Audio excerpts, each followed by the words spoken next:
sa mana o pan nga gikan sa langit. Ang Dios naghatag kanunay sa iyang katawhan sa pisikal nga pagkaon, sa pang-pisikal nga pagkaon, mao kini ang ilang gitawag nga mana. Apan kining pagkauna naghatag kanilang temporaryong sustento o temporaryong sustansya.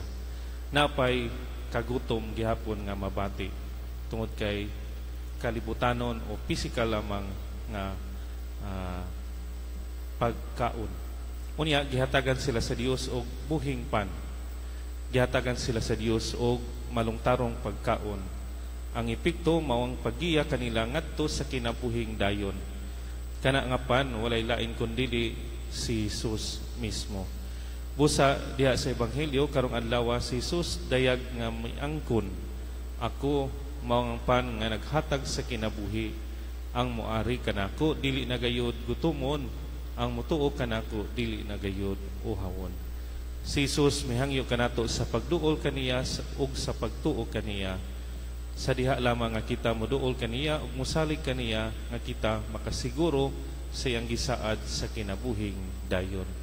Alang kanato nga mituo ug midawat kaniya isip ang usa nga gipadala sa Amahan. Si Jesus nagpasalig kanato nga una dili siya kawad-an bisan unsa sa gihatag sa Amahan kaniya. Si Jesus kanunay nga mangita kanato, siya kanunay nga magtigom kanato. Unya ibalik taniya ngadto sa Amahan. Ikaduha, banhawon kita ni Jesus sa katapusang adlaw. Si Jesus dili gayud motugot nga kita mamatay. Dili gayud niya tugot nga kita mabiyaan. Si Jesus mupakita kanato ug mugiya kanato sa dalan balik ngadto sa Amahan. Iya kitang dadon ngadto sa kinabuhi dayon.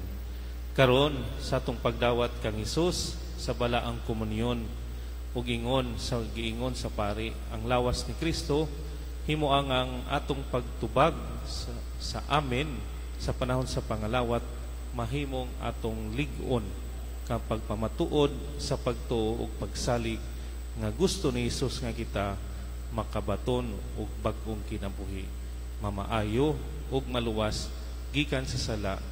Siya nagtinguha nga kita mobangon ug magpabilin uban kaniya sa tibok nato kinabuhi. Amen.